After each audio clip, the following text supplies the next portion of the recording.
magriba ilmaan kiyyatti gale hamma yoonaa qoonqoon na cufamtee jirti mataan na dhukkuba ilmaan kiyya jiraachuufan bishaan liqimsa malee wallahi laazim akkinan itti jiru haala ulfaataadha sinii gale achin bilbila kophaa kiyya sanuu hanganda oromoon galtu hin galu sinii gale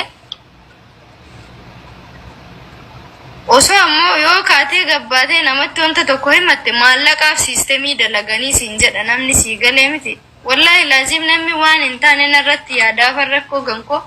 calliseetuma baqqaane ahamma hajaaniin na haba'uudhaafan rakkoo kiyya dhokkodha amma inni eega qabame guyyaa 15dha akka itti jirru anaaf rabbitu beeku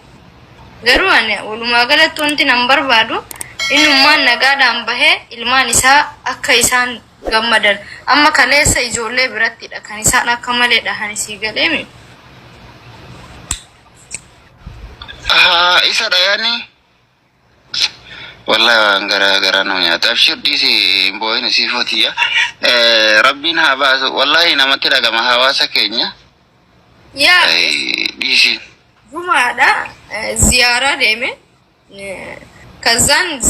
guya dana nalkani guya nyaata geessa saayimni isaa tokko na waliin dhaabbata abbaa wujuudha rabbiin jeezaasaa jennataana deebisuufi ijoolleen isaa abbaa jettee na cinqitee jennaan abbaa isaaniitti agarsiisuudha geessa kazaan abbaa dubbisu ijoollee yeroo inni dubbisuudha dhufu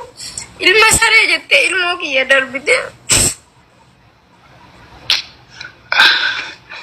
ديسي أبشر مبوني سيفوتي مبوني ديسي واوندا بيتا وبسام برا درباني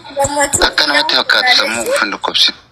أنا سافو صنداني وانتي نبوچي سلماي الموك يا دائمني كي حلقاني أچيتي سجر أبارو كتانو جولين أرغيتي أسرات ليبي رتي بابا كي كاغو داني بابا كي ركتاني جداني جولين أستاغا أسيت رفاني بويو من كيستي كإسان أباتو منو جولين أرغاني مجانكي يحنغ يوناني ريفتا جچو irriba keessa olkayeettiin